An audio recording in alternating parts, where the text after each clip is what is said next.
other things, and you would know what most of those things are. Please, go ahead. Thank you, Mr. President. I'd like to know if you and the Prime Minister talked about having Israel pull back its troops before Hamas fully disarms. I know that's been an issue. Did you push for that today? Well, we talked about Hamas, and we talked about disarmament, and they're going to be given a very short period of time to disarm, and we'll see how that works out. Steve Witkoff and Jared Kushner will be in charge of that from our side, but if they don't disarm, as they agreed to do, they agreed to it, and then they'll be held to pay for them. And we don't want that. We're not looking for that. But they have to disarm within a fairly short period of time. Is Israel withdrawing its forces? Well, that's a separate subject. We'll talk about that. Mr. President? Yes. Mr. President, did you have a message for the Prime Minister about the West Bank? And are you at all concerned that Israeli settler violence, could be undermining the peace plan? Well, we have had a discussion, big discussion, for a long time on the West Bank. And I wouldn't say we agree on the West Bank 100%, but we will come to a conclusion on the West Bank. If I could ask, what is the disagreement? Well, I don't want to do that. It'll be announced at an appropriate time. But he will do the right thing. I know that. I know him very well. He will do the right thing. Yes? There is a growing fear of a confrontation between Israel and Turkey. How are you going to ease this tension given the fact that President Erdogan calls Mr. Netanyahu Hitler and compares Israel to the Nazis? Well, I know President Erdogan very well. And as you all know, he's a very good friend of mine. And I believe that, and I do respect him, and Bibi respects him. And they're not going to have a problem. They're not going to have a problem. I know him very well. And you've seen me do things with President Erdogan and Turkey that nobody else could have done. We're not going to have a problem. He's done a fantastic job. I'm with him all the way. I'm with Bibi all the way. Nothing's going to happen. Yes. Mr. President, are you concerned that Israel is not moving quickly enough to phase 2 of the peace plan? Well, I'm not concerned about anything that Israel's doing. I'm concerned about what other people are doing or maybe aren't doing. But I'm not concerned. They've lived up to the plan. They're strong. They're solid.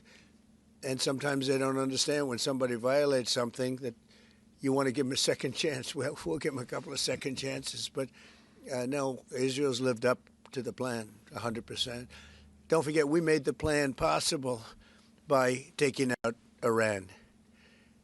And speaking of Iran, I hope they're not trying to build up again, because if they are, we're going to have no choice but very quickly to eradicate that buildup. So I hope Iran is not trying to build up, as I've been reading that they're building up weapons and other things. And if they are, they're not using the sites that we obliterated, but they're using possibly different sites. We know exactly where they're going, what they're doing, and I hope they're not doing it because we don't want to waste the fuel on a B-2. It's a 37-hour trip both ways. I don't want to waste a lot of fuel. Okay? Mr. President, after your last remarks regarding the pardon request of Prime Minister Netanyahu, Herzog office told us that you have not talked after the official request of Prime Minister Netanyahu pardon. Can you clarify to us, did you talk about it? Which request are you talking about? With the President Herzog, the Israeli President Herzog. Did you talk with him directly? President Erdogan? Herzog. The Israeli President so you're talking Herzog. about pardon? Yeah. Oh, well, you got to say that. No, I think he's going to be in great shape. He's a wartime prime minister at the highest level. He's achieved tremendous success. And I'll say it, if you had 8 out of 10 prime ministers in his position right now, or before right now, maybe, you wouldn't have Israel any longer. Israel would not exist. I'd say two of them would, and 8 of them wouldn't. Those are not good odds. You needed a very special man to really carry through and really help Israel through this horrible jam. These are major factions, and it started with our negotiation with Iran. I think it probably started with Soleimani. That was really where you mentioned that today, which started with Soleimani. Bad guy, doing bad things, hurting a lot of people, killing American soldiers and other soldiers. But it started right there would probably be the starting point. And then from that point forward, but you have a wartime prime minister at the highest level. There could be other wartime prime ministers, but they'd lose. He won. And I think the people of Israel appreciate it. I think a lot of the people in the world appreciate it, actually. And because of that victory, we were able to get peace in the Middle East. If you had a different kind of a personality, if you had a weak person or a stupid person, and there are plenty of both of them, you would not have had success, and you might not have Israel. And you report for Israel. I know you're very proud of it, and you do a great job. You might not have a job because there might not be an Israel right now if you had a different prime minister. That's a big statement, but to me it's a very simple statement to make. I'm looking at Pete Hegseth, and he's sort of nodding. If they don't have a strong prime minister, Pete, you might not have Israel today. I think he'll go down in the record books. And, you know, I was a big help. I'll be honest with you, big help. Somebody said in the room, if you don't have Trump, you needed a proper combination of everything. And if you didn't have that combination, which they had, you would not have an existing Israel right now. And the people of Israel know it. That's why they like me, and it's why they actually like him. He's got a little bit of a love-hate more than I do over there. But you know what? Even the haters have a lot of respect for him. There's a lot of jealousy about him. A lot of jealousy. Jealousy is a bad word. But I believe you would not have Israel right now. So it's a big deal. Yeah, please. A recent poll showed that as many as half of Gazans would be willing to leave the Gaza Strip if afforded the opportunity to do so. Back in February, you said that all Gazans should be resettled. I heard that number today, half of Gaza would leave. I've always said it. I said if they were given the opportunity to live in a better climate, they would move. They're there because they sort of have to be. I think it would be a great opportunity, but let's see if that opportunity presents itself. But we're helping the people of Gaza a lot. So is Israel, by the way. So we'll see what happens. But I saw that it was a poll. It was actually more than half the people would leave if they were given the opportunity.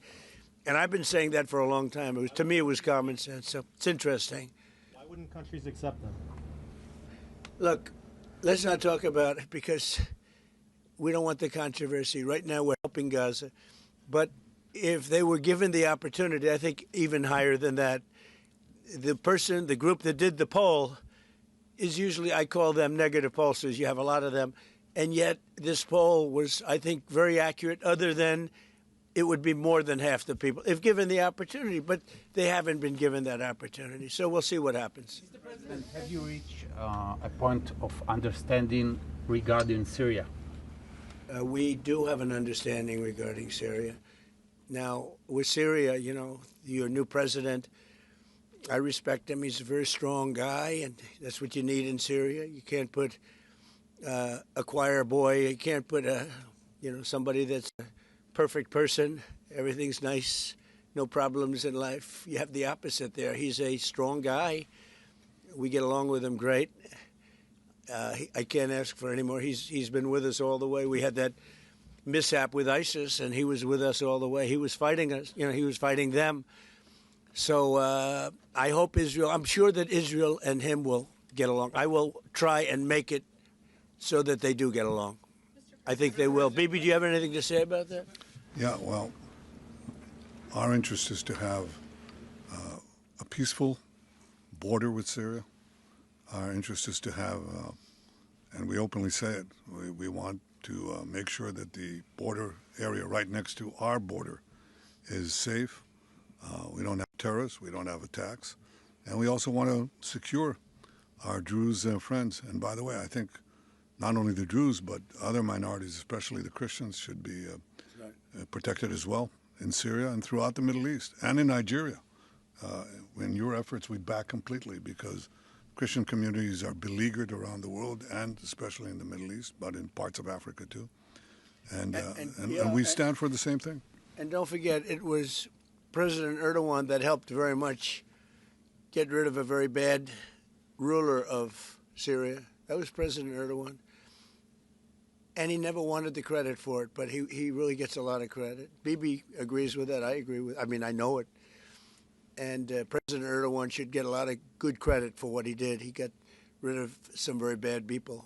And, you know, they've been wanting to do that for 1,000 years with different names, but for 1,000 years in Syria. President Erdogan did it, and we give him a lot of credit. I give him a lot of credit.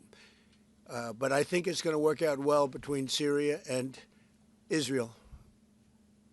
Mr. President, about Lebanon. Yeah, go ahead, please. The Lebanese government, so what we saw, is not meeting the terms of the ceasefire agreement, has failed to disarm Hezbollah, actually. In your view, should Israel strike the terrorist organization again? Well, we're going to see about that. We'll see about it. The Lebanese government is at a little bit of a disadvantage, if you think of it, with Hezbollah. But Hezbollah has been behaving badly, so we'll see what happens. How close are we to another operation of Israel in Iran? You said before the meeting with Netanyahu that you are in support of Israel if the ballistic missile project will take on, and also the nuclear weapon. But after the meeting, after what you know from the intelligence, how close are we to another war with Iran? Well, I don't want to say that, but Iran may be behaving badly. It hasn't been confirmed, but if it's confirmed, look, they know the consequences. You know, consequences will be very powerful, maybe more powerful than the last time. Yeah. And Iran should have made a deal the last time. I gave them the option. I said, you can make a deal. Do it. I told them, do it. And they didn't believe me. Now they believe me. Do you have evidence that Iran is behaving badly, and what do you mean by that? This is just what we hear. But usually, where there's smoke, there's fire. Have you heard the expression? What do you mean related to the nuclear capability? Well, no, I'm hearing that they're not nuclear yet, but maybe nuclear too. The sites were obliterated, but they're looking at other sites. That's what I've heard. They're looking. So it'll take a long time. They're not going to go back to where they were, but they have other places they can go. And if they're doing that, they're making a big mistake. Yeah, please. There's no reason for them to do it. Mr. President, is the United States currently open to engaging in bilateral discussions with Tehran? We're hearing reports from numerous countries that there may be some discussions. Is that something you would support, or something that is happening? I would. You would support that? I would, yes. Right now. Thank you, sir. I have been, by the way, before the war, I would support that. I said to him, Bibi, I said, let's negotiate. And they didn't believe what was going to happen would happen. Yes, ma'am. On China. So China's been doing naval exercises basically to test encircling Taiwan. Can you explain to us what your knowledge is of that? What do you think about that? Have you had any discussions with China? Well, I have a great that? relationship with President Xi, and he hasn't told me anything about it. I certainly have seen it, but he hasn't told me anything about it, and I don't believe he's going to be doing it. No, nothing worries me. But nothing. You said where there's smoke, there's fire, right? So if you're encircled, if you're doing naval exercises and air exercises. Well, they've been doing naval exercises for 20 years in that area. Now people take it a little bit differently, but in fact larger than they're doing right now. So we'll see. But they've been doing that for 20, 25 years. Yeah. Mr. President, if you don't see Hamas disarm in that short amount of time that you're giving them, can you tell us what the next steps would be? It'll be horrible for them. Horrible. It's going to be really, really bad for them. And I don't want that to happen. But they made an agreement that they were going to disarm. And you couldn't blame Israel. By the way, we have other countries that will come in and do it. They said, let us do it for you if they don't. Countries that were with them wanted the deal to be made, agreed that they would disarm. And now if they say they're going to disarm, that's fine. If they say they're not going to disarm, those same countries will go and wipe them out. They don't even need Israel. You know, we have many countries, 59 countries that are in agreement. This is a real peace in the Middle East. And Hamas is a small part of it, but it's still a part of it. But we have 59 countries that signed on, big countries, countries that are outside of the Middle East, as you know the Middle East. They want to go in and wipe out Hamas. They don't want Israel. They don't need Israel. They want to do it because it's the right thing to do, because they were for the deal based on the fact that Hamas pledged, they swore that they were going to disarm. Now, if they're not going to disarm, those same countries will wipe out Hamas. Yeah. President Trump, do you think that the PA should be involved the day after in Gaza Strip, even in the near future? And the same question to Prime Minister Netanyahu. Do you see a real opportunity that the PA will be in Gaza? Go ahead, Bibi. I think President Trump put clearly the conditions of reform that he wants to see in the PA for them to be involved. And I think he put it very clearly what he wants to see, the kind of real reforms, not just perfunctory reforms, but real reforms. Stop pay to slay, change the curriculum in your textbooks, open up a different society and a different future. If they do it, well, let them, I think it was clear. He put Pretty clear. He put guidelines that were, by the way, in the Trump plan of 2020, and they were put then in the 20 points, and it's up to them. Remember this, if we didn't do what we did to Iran, just to make the subject just slightly different, you wouldn't have peace in the Middle East. You wouldn't have a deal signed in the Middle East. You wouldn't have a deal. Because other Arab nations, which are great people, I know them very well, I know them all, they're great people, they wouldn't be able to have agreed to peace in the Middle East because you would have had a dark cloud hanging over everything. It wouldn't have been possible. So Iran has been greatly reduced in power, prestige. I don't want to use the word humiliation because, they're trying to build up again. But we can't let them build up because if they build up, there can't be peace in the Middle East. It was a mistake. When they wiped out Iraq and Iran were about the same power. And they fought each other with different names for 1,000 years. And then our country came out and blew up one of those two countries, namely Iraq. And all of a sudden, Iran had the whole Middle East all to itself. But that's not true anymore. That's not true anymore. Can you tell us something about your plan? Tell us something about your plan to expand Abraham Accords. If you can tell us something about your plan to expand Abraham Accords. Well, the Abraham Accords are a great achievement of Jared and everybody. It was one of the great achievements. They'll be expanded.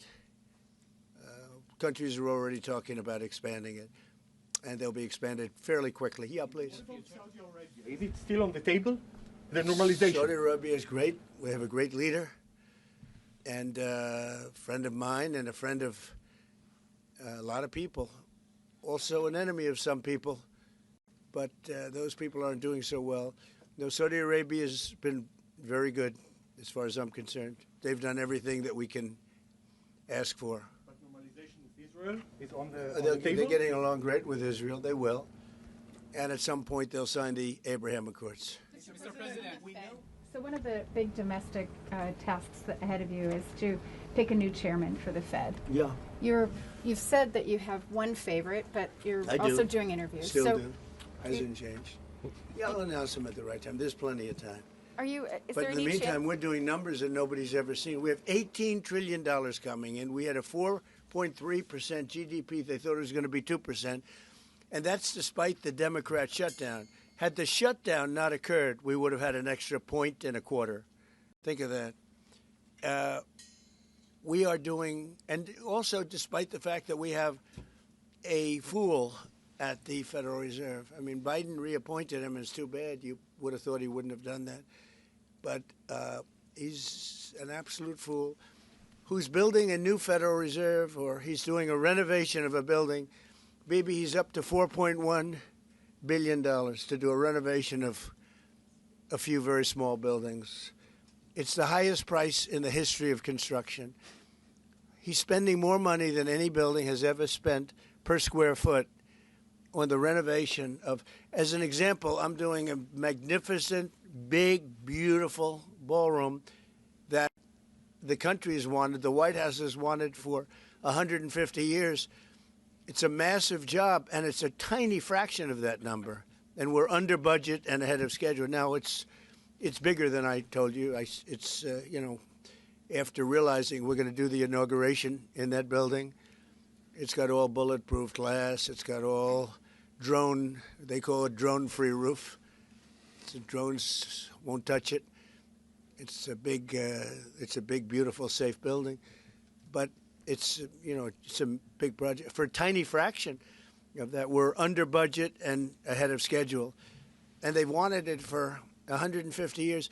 Think of it, the Federal Reserve building, 2 buildings there, they don't know what they're doing. They're way over budget. I mean, almost, this was built during the Biden administration. And I rode by it the other day, and it's headed by the head of the Federal Reserve. Too late, too late, Powell. Too late because he's always too late with interest rates, except before the election. He was too early because that would have helped. That was supposed to help get her elected. It had no impact. We won all 7 swing states. But no. We're thinking about bringing a suit against Powell for incompetence. Because think of it, these aren't outstanding buildings. These are small buildings. He's at $4 billion more. It's going to end up costing more than $4 billion. $4 billion. It's the highest price of construction. Again, Democrats, highest price of construction per square foot in the history of the world. There's never been. Gorgeous monuments are built for a much smaller price. So we're thinking about bringing a gross incompetence, what's called gross incompetence lawsuit. It's gross incompetence against Powell. And it was his baby. And the guy's just incompetent. I mean, there's nothing you can do about it. He's just a very incompetent man. But we're going to probably bring a lawsuit against him. Thank you all very much. I appreciate it. Bibi, congratulations. When do you expect an announcement then on Powell's replacement? January sometime. And will you ask Jay Powell to resign from Well, the board he should resign. entirely? It'd be a favor to the nation. But he's come close. I mean, we're getting pretty close. I would fire him. I'd love to fire him, but we're so close, maybe it. But maybe I still might. Will you sell F-35 to the Turkey? Say it? Are you going to approve a selling of F-35 to the Turkey?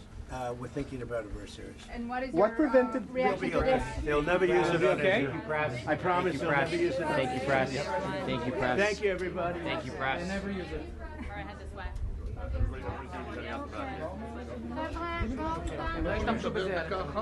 לא השתמשו בזה נגדכם אף פעם. אם אתם רוצים